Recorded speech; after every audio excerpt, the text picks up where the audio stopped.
নমস্কার, আমি দীপ্তিমান। আপনাদের সকলকে বেঙ্গল এক্সপ্লেন চ্যানেলে স্বাগত। সরকার পাল্টেছে, শাসক দলের রং পাল্টেছে, শাসক দল পাল্টেছে, শাসন ক্ষমতায় যারা রয়েছে তাদের সব মুখ পাল্টে গেছে, কিন্তু সিস্টেম এখনও পাল্টেনি। নবান্নের রং পাল্টে গেলে কী হবে? যে প্রথা তৃণমূলের আমল থেকে চলে আসছিল, ঠিক সেম প্রথাই কিন্তু এখনও চলছে। আমরা এর আগে দেখেছি যে তৃণমূলের কৃষ্ণনগরের সাংসদ মহুয়া মৈত্র, তার বিরুদ্ধে অভিযোগ ছিল যে তিনি কৃষ্ণনগরে যে বাড়িটি ভাড়া নিয়েছিলেন সেই ভাড়া বাড়িটি তিনি কোনো মতেই ছাড়ছিলেন না। অর্থাৎ যিনি ল্যান্ডলর্ড বা ল্যান্ডলেডি, যিনি বাড়ির মালিক, তার কাছে তিনি হস্তান্তরও করছিলেন না, ভাড়াও হয়তো দিচ্ছিলেন না। এই অভিযোগ কিন্তু আমরা দেখেছি। ইদানিং আমরা দেখেছি এই দল বদলেও সায়নী ঘোষকে, ইনিও একজন তৃণমূলের সাংসদ। তিনি কী করেছিলেন যে যুব নেত্রী থাকাকালীন, অর্থাৎ তৃণমূল কংগ্রেসের যে যুব কংগ্রেস তার নেত্রী থাকাকালীন তিনি ওই মালদা মুর্শিদাবাদ থেকে এক সহকর্মীর কাছ থেকে একটি নতুন গাড়ি নেন দলীয় কাজে। 8 মাস ধরে সেই গাড়িটি ব্যবহার করেও তিনি তাকে কিন্তু গাড়িটি ফেরত দেননি। নির্বাচনে হেরে যাওয়ার পর তার বিরুদ্ধে অভিযোগ উঠেছিল। এখন তিনি গাড়িটা ফেরত দিয়েছেন কিনা আমি বলতে পারবো না। এগুলো তো তৃণমূলের কালচার। এই কালচার থেকে তো নিষ্কৃতি পাওয়ার কথা, কিন্তু দেখা যাচ্ছে সেই কালচার কিন্তু এখনও ধাবমান। সে সরকারের যেই আসুক না কেন, সরকারের মুখ পাল্টে যাক না কেন, কালচার কিন্তু কখনোই পাল্টাচ্ছে না। যেন এটা একটা রাজনীতির ঐতিহ্য হয়ে গেছে যে কারোর কাছ থেকে কোনো জিনিস নিলে সেটা ফেরত যাতে না দিতে হয় সেই বন্দোবস্ত তারা করতে থাকে। সম্প্রতি আমাদের যে হিমালগঞ্জের বিধায়িকা বিজেপি রেখা পাত্রর বিরুদ্ধেও কিন্তু এরকম একটা অভিযোগ উঠেছে। আপনারা দর্শক ছোট্ট করে সেই ভিডিওটা একবার দেখে নিন। করছে আপনার ঘর ভাড়া সেই মহারাজ আজকে দুয়ারে চলে বলবে। দেখুন, আমিও মহারাজের ওই বাড়িটা দেখেছি। আর উনি আমাদের যে মুখ্যমন্ত্রীর যে আহ, জনতার দরবারেও গিয়েছেন নাকি এই বিষয় নিয়ে। আপনারা জানেন যে আমার পা ভেঙে যাওয়ার জন্য আমি 1 মাসেরও অধিক, আজকের 1-1.5 মাস হতে যাচ্ছে, আমি বিধানসভায় যেতে পারিনি। এবং উনি আমাকে ফোন করেছিলেন একদিন যে আমাদের ঘর ভাড়াটা মেটান, 2 মাসের ঘর ভাড়া। এবার ওনাকে আমি বললাম যে আমি ঘর ভাড়াটা আপনাকে যত সম্ভব আমি দেওয়ার চেষ্টা করছি। আর আমি তো এখনো তো বিধানসভার কাগজপত্র জমা দিতে পারিনি, অতএব আমার মায়নাটা এখনো ঢোকেনি। ঢুকলে আমি দিয়ে দেবো, আপনার খুব তাড়াতাড়ি, আপনার চিন্তা নেই। আমরা তো ছেড়ে পালিয়ে যাচ্ছি না। যে উনি আমাকে প্রপোজালটা দিয়েছিলেন যে 1.5 কোটি টাকায় আমার বাড়িটা কিনে নাও। আমি খাই লোকের বাড়ি পরিচালিকার কাজ করে। সেইখান থেকে আমাদের এখন বর্তমান মুখ্যমন্ত্রী আমাকে আজকে পার্টিতে নিয়ে এসে আজকে একটা আন্দোলন থেকে তুলে এনে আমাকে একটা জায়গা করে দিয়েছেন। আমি 1.5 কোটি টাকা কোথা থেকে জোগাড় করবো? উনি বিগত দিনে ওই বাড়িতে কি করতো, কি কারবার চালাতো, সেটা কিন্তু এই হিঙ্গলগঞ্জ এবং লেবুখালীর মানুষের অজানা নয়। অতএব এই বাড়িতে আমরা আছি এবং সুস্থভাবে ভদ্রতার সাথে আছি। একটা গেস্ট হাউস যেটাকে আমরা পার্টি অফিস, অর্থাৎ ভারতীয় জনতা পার্টির একটা মন্দির গড়ে তুলেছি। সেই মন্দিরে উনি বিগত দিনে যে নোংরামিটা করতেন এবং উনি ভাড়া দিয়ে সেখানে বাইরের থেকে মানে কি বলবো একটা র্যাকেট চালাতেন ওখানে। উনি চাইছেন যে রেখা পাত্রর নামে বদনাম করে আমি গেস্ট হাউসটা বিক্রি করব। গেস্ট হাউস কেউই নেবে না, কেননা সবাই জানে যে ওখানে কি হতো। আর মহারাজ ওটাকে বৃদ্ধাশ্রম করবে বলে ওই জায়গাটা, ওই গেস্ট হাউসটা বানায় এবং ওই জায়গাটা মানুষের কাছ থেকে সই নিয়ে উনি ওই জায়গাটায় ওই ঘরটা বানায়। মাননীয় বিধায়িকা অভিযোগ করছেন যে ওই গেস্ট হাউসে কী কাজ হতো তিনি সেটা জানেন। মানে তিনি পরিষ্কার বলতে চাইছেন যে ওই গেস্ট হাউসে অপকর্ম হতো। রাত্রিবেলা হোক, দিনের বেলা হোক, সন্ধ্যেবেলা হোক, দুপুরবেলা হোক, 24 ঘন্টা হোক, যখনই হোক সেখানে নানান রকম অপকর্ম হতো। তাহলে তার তো সরকার, তিনি তো সেই অঞ্চলের বিধায়িকা, তাহলে তার অঞ্চলে, তার এলাকায় একটা অপকর্ম হয়ে যাচ্ছে দিনের পর দিন, বছরের পর বছর। তিনি কিন্তু সব জেনে বুঝেও ক্ষমতা যখন পেয়েছেন তখন কিন্তু অভিযোগ করেননি তার বিরুদ্ধে। কোনো রকমভাবে তিনি তার দিকে আঙুলও তোলেননি। তিনি ওই গেস্ট হাউসটা ভাড়া নিয়েছিলেন। এখন 2 মাসের অধিক তিনি যেটা ভাড়া দিতে পারেননি। সেই গেস্ট হাউসের মালিক, যিনি একজন সাধু সন্ত গেরুয়া বসনধারী, তিনি মুখ্যমন্ত্রীর দরবারে গিয়ে অভিযোগ করেছেন এই বিধায়িকার নামে। বিধায়িকা বলছেন যে আমি এখনও আমার পা ভাঙা, আমি বিধানসভা থেকে আমার যে সাম্মানিক পাওয়ার কথা সেটা আমি পাইনি, পেলে ভাড়া মিটিয়ে দেবো। সেটা তো নয় হলো, কিন্তু কথা হচ্ছে আপনার বিরুদ্ধে যখন অভিযোগ উঠছে আপনি ঘরটা ছেড়ে দিচ্ছেন না কেন? এটা তো ঘর নয়। আপনি বলছেন ঘর ভাড়া নিয়েছি, আপনি পুরো একটা গেস্ট হাউস মাননীয় বিধায়িকা ভাড়া নিয়েছে। দর্শক, এটা আপনাদের বুঝতে হবে যে পুরো একটা গেস্ট হাউস ভাড়া নিয়ে সেখানে একটা দলীয় কার্যালয় তিনি চালিয়েছেন এবং চালাচ্ছেন, হয়তো বিধায়িকার কার্যালয়, যেখান থেকে মানুষকে পরিষেবা দেওয়া হয়। আমরা সবাই জানি এই রেখা পাত্র কিন্তু ওই শেখ শাহজাহানের যখন সন্ত্রাস চলছিল সন্দেশখালীতে, তখন তিনি একটা প্রতিবাদী মুখ। সেই আন্দোলন থেকে, প্রতিবাদী আন্দোলন থেকে কিন্তু তিনি জনপ্রিয়তা লাভ করেন এবং পরবর্তীকালে বিজেপি দলে যোগদান করেন এবং যে লোকসভা কন্টেস্ট করেছিলেন বসিরহাট থেকে, তারপরে তিনি হিমালগঞ্জ থেকে বিধায়িকা হন হয়ে তিনি আজকে ওই জায়গাটা দখল করে বসে আছেন। এত অভিযোগ, এত কথা তো উঠতই না যদি তিনি সে ঘরটা ছেড়ে দিতেন। আরও যত জায়গা আছে, কেন তিনি সেই জায়গায় উঠে গিয়ে এই ঘরটা ছেড়ে দিচ্ছেন না? এটাও কিন্তু বোধগম্য নয়। তিনি কিন্তু ডেটে বসে আছেন যে আমার সঙ্গে 1 বছরের এগ্রিমেন্ট আছে, এগ্রিমেন্ট শেষ হলে তবেই আমি উঠব। একজন জনপ্রতিনিধি তিনি তার ক্ষমতার এইভাবে অপব্যবহার করে যদি ডেটে বসে থাকেন এবং 2 মাস ধরে যদি সেই জায়গাটা ভাড়া না দেন, 2 মাস বা তার অধিক যদি ভাড়া না দেন, তাহলে তো অভিযোগ উঠবে। এই ধরনের অভিযোগ তো তৃণমূলের নেতা নেত্রীদের বিরুদ্ধে উঠতেও আমরা দেখেছি। কেন এখানে অন্য দল, যে দলটা নতুন সবেমাত্র সরকারে এসেছে, আমাদের সকলের আশা ভালোবাসায় যে সরকারটা পরিচালিত হচ্ছে, সেই সরকারের থেকে আঙুল উঠবে কেন? সেই সরকার বদনাম হবে কেন? এখানে তো শুধুমাত্র বিধায়িকার বদনাম হচ্ছে এরকম ব্যাপার না, দলতের মধ্যে জড়িয়ে আছে। লোকে তো বলবে যে বিজেপির বিধায়িকা, সে কখনোই আপনার নাম শুধুমাত্র রেখা পাত্রের নাম নিয়ে বলবে না, বলবে যে বিজেপির বিধায়িকা রেখা পাত্র অমুক কাজ করেছে। দল তো কখনো বলেনি। দর্শক, এটা আপনারা নিজেরাই বিচার করে কমেন্ট বক্সে যা বলার আপনারা বলবেন। শুধু কি তাই, বিভিন্ন জায়গা থেকে কিন্তু বিধায়কদের নামে অভিযোগ আসছে। এর আগে নিচু স্তর থেকে একেবারে জেলা স্তর পর্যন্ত তোলাবাজি বিভিন্ন অভিযোগ ছিল। সেই অভিযোগের কিন্তু কোনো কুলকিনারা হয়নি। রোজ কিন্তু কোনো না কোনো জায়গা থেকে তোলাবাজির অভিযোগ আসছে এবং সেই সমস্ত ভিডিও সোশ্যাল মিডিয়ায় ছড়িয়ে যাচ্ছে। এখন দল যদি ভাবে যে কেউ কিছু দেখছে না, কেউ কিছু বুঝছে না, সব কিছু চোখের আড়ালে হচ্ছে, সেটা কিন্তু সম্পূর্ণ ভুল। মানুষ কিন্তু সব দেখছে। এইভাবেই তো বিন্দু বিন্দু করে পাপের ঘোড়া পূর্ণ হচ্ছে। আর পাপের ঘোড়া যখন পূর্ণ হবে, মানুষ কিন্তু তৃণমূলের মতো দুচ্ছাই করে এই সরকারটাকেও তাড়িয়ে দেবে। আমরা কখনোই চাই না যে একজন সনাতনী হয়ে, যে একটা সনাতনী যে সরকার প্রতিষ্ঠা হয়েছে, সেই সরকার দ্রুততার সাথে বিদায় নেই। আমরা চাই ওই মাননীয় মুখ্যমন্ত্রী যেরকম বলেছেন যে 100 বছর এই সরকার থাকবে, আমরা চাই যেন 100 বছর ধরে এই সরকারটা থাকে। কিন্তু যে সমস্ত নির্বাচিত জনপ্রতিনিধি, তাদের কাজ কি সেই দিকে ইঙ্গিত করছে? তাদের কাজ কি ওই 1 বালতি দুধে 1 ফোঁটা চোনা ফেলে দেওয়ার মতন নয়? দর্শক, আপনারাই দেখুন মন্তেশ্বরের যিনি বিধায়ক সৈকত পাড়া, তার বিরুদ্ধে ঠিক কী অভিযোগ। কি বললো কি বললো কি বলেছে কি ও চোরের কথা কি শুনবো কি? একদম না, এত মদ মেরেছে, এত মদ মেরেছে, ও দাঁড়াতে পারছে না। চোর মার্ডার এমএলএ ধরা পড়েছে তো রাতের বেলা, বাড়ির পাশে ধরা পড়েছে চোর, ধরা পড়েছে গুন্ডা, এমএলএ গুন্ডা মার্ডার করতে এসেছিল, গাড়িগুলো ভেঙেছে, দাদাকে মার্ডার করতে এসেছিল, চিন্ময় দাকে মারতে এসেছিল, মার্ডার করতে এসেছিল এমএলএ, রাস্তায় যাকে পাচ্ছে তাকেই মারছে গুন্ডা বাহিনী। এমএলএ গাড়ি নয় তো, এটা ভাড়া করা গাড়ি। এত মদ মেরেছে, পা টলছে এখনো। শুধু মদ মেরে দিত, কি কথা বলবো কি? মদ মাছ লোকের সঙ্গে কথা বলতে পারবো না। আর ফালতু লোকের সঙ্গে চুপ কর, চুপ কর, কি বলি? একে এমএলএ দেখো ডিং করেছে দিয়ে ফালতু কথা বলছে। তোর কথা চলবে কি করে? কিছু চলবে না, কিছু চলবে না। কি বললো কি বললো কি বলেছে কি ও চোরের কথা কি শুনবো কি? কি হয়েছে দাদা? আমরা থানায় গেছিলাম, আমাদের এক কর্মী অ্যারেস্ট হয়েছে, তাকে তার বিষয়ে কথা বলতে। থানা থেকে যখন বেরিয়ে নি, থানার গেটের সামনে আসি, মোটামুটি 2 থেকে 300 দুষ্কৃতী আমাদের সামনে এসে চড়াও হয়। চড়াও হওয়ার পরে আমাদেরকে ধরে রীতিমতো মারে। সেখানে স্বপনের নেতৃত্ব, স্বপন নিজে দাঁড় করিয়ে নিজে দাঁড়িয়ে মারেছে।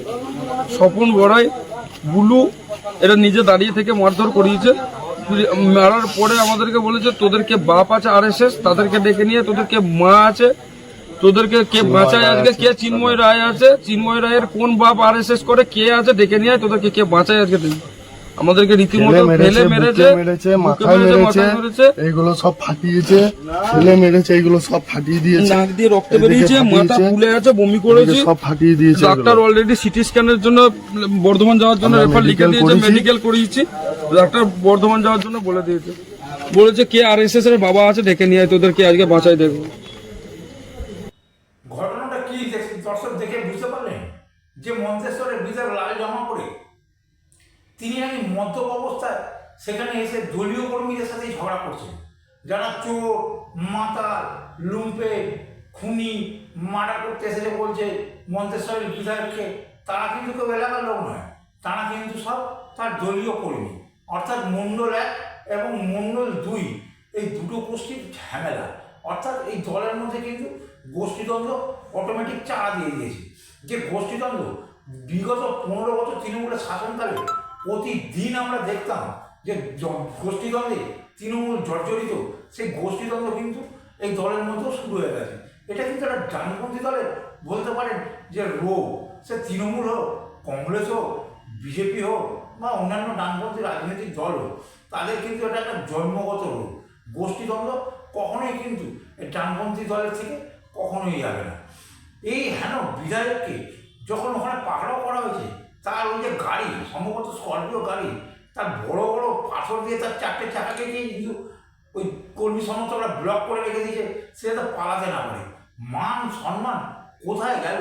শুধু কি বিধায়কের মান সম্মান যাচ্ছে? প্রকাশ্য স্থানে বলছে মাতাল, লম্পট, তোলাবাজ, খুনি, মার্ডারার, কি না বলেছে তাকে। এর সাথে সাথে তো দলের নাম জড়িয়ে যাচ্ছে।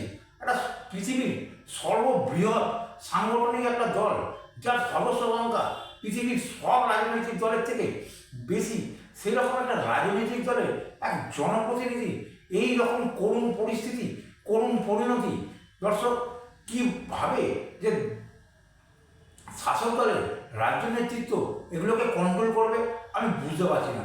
শাসক দলের নেতৃত্বে কিন্তু ইমিডিয়েট এই বিধায়ককে ডেকে কৈফিয়ত তলব করা উচিত। এতে কিন্তু জনমানুষের বিরূপ প্রতিক্রিয়া আছে।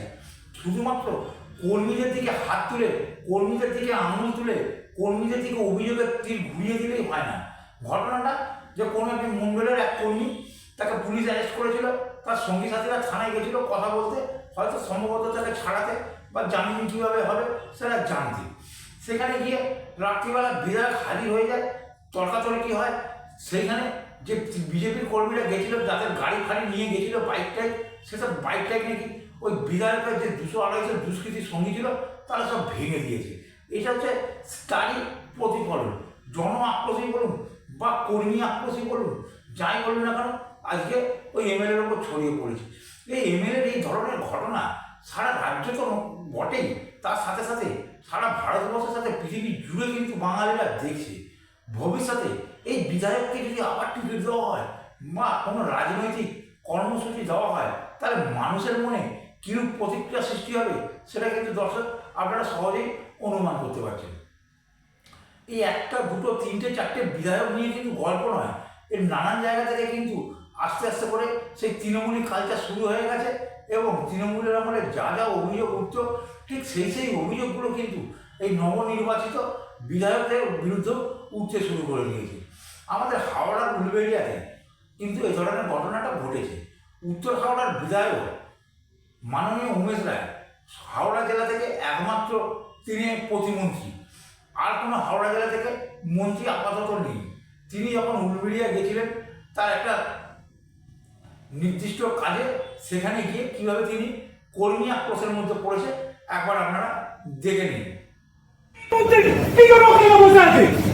আমাকে পারমিশন দিতে হবে, পার্টির কার্যকর দিতে হবে। আরে চালি পৌরসভাকে বেঁচে দিয়ে আসতে বাবু সোনা আজকে পরিচয় করে দেবে বিজেপি করে কিনা? ওরা মিউনিসিপালিটিকে খেয়ে বসে আছে।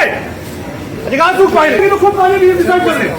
আর ওই জালিটাকে জানেন, আমি আপনাকে অথেন্টিক এখন ফাইল দেখাবো, কটা আপনার প্লেয়ার হাউসিং ফর অর্ডার বাড়িতে না করে টাকা নিয়েছে। তুমি কি তাহলে করছো? ওকে কেন আপনি নিয়ে তুমি ঘুরছেন? কি করছো? শুনো, তুমি কি আমি তো করছো? কথা বলতে গেছিলাম। কথা বলতে যে আজকের দিনে রাজ্যের মুখ্যমন্ত্রী তৎকালীন বিরোধী দলের শুভেন্দু অধিকারী প্রকাশ্যে জনসভায় বলেছিলেন পুরসভার বেশ কিছু ঠিকাদারদের দুর্নীতি আছে। আজকে বেশ কয়েকটা ঠিকাদার আপনার সামনে দেখা যাচ্ছে। আরে আমি কে চিনি নাকি? আপনাকে চিনি আমি? আপনি কে? আমি সাংবাদিক। আমি তো আপনাকে চিনি না। আজকে এসে এই লোককে চিনি আমি, আমার জেলার আর কলকাতার লোককে চিনি। কে ঠিকাদার, কে দালাল, কে চেয়ারম্যান, কে কাউন্সিলর? আজকে তো আমার 12টা কাউন্সিলর সঙ্গে পরিচয় হলো, ওয়ার্ড নম্বর 13, ওয়ার্ড নম্বর 26, আমি তো তাদের নামও জানলাম না। এটা দেখুন, আমার কাজ আমি বুঝি, খুব ভালো করে জানি। এই দুর্নীতি রোকার জন্যই নতুন সরকার হয়েছে আর আমি তার জন্য এসেছি। এখানে যারা দুর্নীতির সঙ্গে যুক্ত আছেন তাদের বিরুদ্ধে কঠোর পদক্ষেপ নেওয়া হবে। যেখানে যেখানে দুর্নীতি হয়েছে নাগরিক পরিষেবাতে সেখানে খতিয়ে দেখব, তদন্ত করব। আর যে ঠিকাদাররা এইভাবে ভুল ভাল টাকা পয়সা নিয়েছে তাদের বিরুদ্ধে কঠোর পদক্ষেপ নেওয়া হবে। আমাদের যেটা হলো যে মন্ত্রী হিসাবে কার সঙ্গে আসবেন, কার সঙ্গে বসবেন, এটা আমাদের কোনো আপত্তি নেই। কিন্তু এই জেলায় যারা বিজেপি কার্যকর্তাদের উপর অত্যাচার করেছিল, যে কন্ট্রাক্টরের মদতে তার টাকাতে 2 নম্বরই টাকাতে যে ফুলে ভেবে উঠেছে, সেই দুর্নীতিগ্রস্ত যে ব্যক্তিটা, সেই ব্যক্তি বিজেপির ওপর যারা অত্যাচার করেছে তার সঙ্গে কিসের বৈঠক থাকতে পারে, তার সঙ্গে কিসের মিটিং থাকতে পারে, এইটুখানি আমরা শুধু জানতে গেছিলাম। মাননীয় মন্ত্রী উমেশ রায়কে কিন্তু আমি ভালোভাবে চিনি। তিনি আমারই অঞ্চলের মন্ত্রী, আমারই কেন্দ্রের বিধায়ক। তিনি কিন্তু লড়াকু নেতা। তার বিরুদ্ধে কিন্তু এরকম অভিযোগ ওঠাটা ঠিক নয়। কারণ আমি দীর্ঘদিন ধরে সেই বামফ্রন্ট আমল থেকে তার লড়াই সংগ্রাম বিজেপি হয়ে কীভাবে তিনি করেছেন আমি জানি। 2013 সালে তার স্ত্রী 13 নম্বর ওয়ার্ড থেকে নির্বাচিত পৌর প্রতিনিধি, পৌরমাতা। সুতরাং এখানে লোকের বিরুদ্ধে অভিযোগ ওঠাটা শুধু কিন্তু দুর্ভাগ্যজনকই নয়, একদম বলতে পারেন যে খুবই খারাপ ব্যাপার। কারণ এই ব্যক্তির নামে কোনো রকম আজ পর্যন্ত অভিযোগ ওঠেনি। তিনি কাউন্সিলর থাকাকালীনও ওঠেনি বা রাজনৈতিক বিভিন্ন পদে থাকাকালীনও কিন্তু তার বিরুদ্ধে কোনো অভিযোগ ছিল না। আজকে কি অভিযোগটা উঠেছে, কোনো তোলাবাজি, গুন্ডাগিরি, মস্তানির কিন্তু কোনো অভিযোগ নয়। তার বিরুদ্ধে অভিযোগটা হচ্ছে যে তিনি উলবেড়িয়া পৌরসভায় গেছিলেন কোনো একটি কাজে, সেখানে গিয়ে পৌরসভার যিনি কি বলবো নাম করা তোলাবাজ বা প্রমোটার বা ঠিকাদার যেই হোক বাবুসোনা, তার সাথে মিটিং করেছেন, তার সাথে ঘুরেছেন ফিরেছেন। এখন সেই খবর বিজেপির লোকেদের কাছ থেকে নিচুতলার কর্মীদের কাছে চলে আসাতে তারা সেই স্থানে উপস্থিত হয় এবং মন্ত্রীর কাছ থেকে কৈফিয়ত তলব করেন। শুধু তাই নয়, মন্ত্রী ওই স্থান ছেড়ে চলে গিয়ে ওই উলবেড়িয়ার আলাদিন ধাবাতে তিনি দুপুরবেলার হয়তো খাবার খেতে গেছেন। সেখানেও কিন্তু ওই বাবুসোনা ছিল, বাবুসোনাকে তিনি সঙ্গে করে নিয়ে গেছেন বলে অভিযোগ। এবং আলাদিন ধাবার যে চেয়ার টেবিল যে বুকিং করতে হয় সেটাও কিন্তু ওই বাবুসোনার তত্ত্বাবধানেই হয়েছে বলে এই কর্মীদের অভিযোগ। এই কর্মীরা হচ্ছে কে, যাকে আপনারা দেখলেন, তিনি হচ্ছেন উলবেড়িয়া গ্রামীণের আইটি সেলের চেয়ারম্যান। সরি, এখন মন্ত্রীমশাই বলছেন যে কে ঠিকাদার, কে প্রমোটার, কে তোলাবাজ আমি চিনব কী করে? এই জিনিস তো তৃণমূলের আমলে হামেশাই আমরা দেখেছি যে কয়লা পাচারকারী, গরু পাচারকারী, বালি পাচারকারী, মাটি মাফিয়া, এরা সব নেতা মন্ত্রীদের পেছনে দাঁড়িয়ে ছবি তুলত। যখন এদের নামে অভিযোগ উঠত, যখনই এদের বিরুদ্ধে কোনো কেস ফাইল হতো, তখন ওই মন্ত্রীরা গা ঝাড়া দিয়ে বলতো যে আমাদের সঙ্গে তো হাজার হাজার লোক সারাদিন দেখা করতে আসে, কে কার সঙ্গে থেকে কখন ছবি তুলেছে আমি জানবো কী করে? সত্যি কথা। কিন্তু একজন মন্ত্রী যখন, এটা তো আমার নিজের প্রশ্ন, একজন মন্ত্রী যখন কোথাও যাচ্ছেন, কার সাথে মিটিং করবেন, তার কিন্তু একটা পুরো শিডিউল তৈরি করা থাকে যে আজকে আমি উলবেড়িয়া যাবো, উলবেড়িয়া পৌরসভার চেয়ারম্যানের সঙ্গে মিটিং আছে, সেখানে 13-14 জন কাউন্সিলর আসবে, তাদের সাথে আমি পরিচিতি লাভ করবো। সে একটা মন্ত্রী ঠিকাদারের সাথে কথা বলছে, না প্রমোটারের সাথে কথা বলছে, না তোলাবাজের সাথে কথা বলছে, না গুন্ডা মস্তানের সাথে কথা বলছে, সেটা তিনি জানবেন না? সেটা তো তার জানা উচিত। এক্ষেত্রে মাননীয় মন্ত্রীমশাই কে যখন বাইক দিচ্ছিলেন তখন যথেষ্ট নার্ভাস দেখতে লেগেছে। তার কারণ হচ্ছে তিনি ঘাবড়ে গেছেন, কারণ তিনি বুঝতে পেরেছেন এই ঘটনাটার ভিডিও হচ্ছে এবং এটা প্রচার করা হবে। তার কিন্তু চোখে মুখে উদ্বিগ্নতার ছাপ স্পষ্ট। মন্ত্রীমশাই যে কথাটা বলছেন সেটা সর্বৈবই একেবারে কার্যক্ষেত্রে খাটে না বললেই চলে। তার কারণ মন্ত্রীমশাই শিডিউল সবসময় ফিক্সড করা থাকে, তার সারাদিনের কোথায় যাবে, কী কাজ, কাজের সঙ্গে মিটিং, তার কিন্তু যে পিএ থাকে সে শিডিউল সে তৈরি করে দেয়। মন্ত্রীরা তার বাইরে গিয়ে কোথাও কোনো কাজ করে না বলে আমার দৃঢ় ধারণা। দর্শক, আপনারাই বলবেন যে ধীরে ধীরে তৃণমূলের আমলে যে সমস্ত অভিযোগগুলো উঠছিল সেগুলো এই সরকারের ক্ষেত্রে উঠতে শুরু করে দিয়েছে কিনা। এরপর যদি এই সরকারের নির্বাচিত জনপ্রতিনিধিদের বিরুদ্ধে সেম অভিযোগ ওঠে, কয়লা পাচার, বালি পাচার, গরু পাচার যদি ওঠে, তাহলে কিন্তু কপালে দুশ্চিন্তার ভাঁজ পড়বে বই কি। এখনো পর্যন্ত নির্বাচিত জনপ্রতিনিধিদের যা পারফরমেন্স, যা গ্রাফ, ম্যাক্সিমামটাই সবাই ভালো কাজই করছে। চ্যুতি বিচ্যুতি সব জায়গাতেই থাকে, কিছু ক্ষেত্রে গাফিলতি হচ্ছে। যত তাড়াতাড়ি দ্রুততার সাথে সরকার এগুলো মেরামত করে নেবে, ততই কিন্তু সরকার দীর্ঘজীবী হবে বলে আমার বিশ্বাস। দর্শক, এতক্ষণ যদি আপনারা আমার এই প্রতিবেদনটা দেখে থাকেন, যদি ভালো লেগে থাকে তাহলে অবশ্যই সাবস্ক্রাইব করবেন। সাবস্ক্রাইব করতে কোনো পয়সা লাগে না। লাইক করবেন, শেয়ার করবেন, কমেন্ট বক্সে আপনাদের সুচিন্তিত মতামত অবশ্যই লিখবেন। জয় হিন্দ, বন্দে মাতরম, ভারত মাতা কি জয়।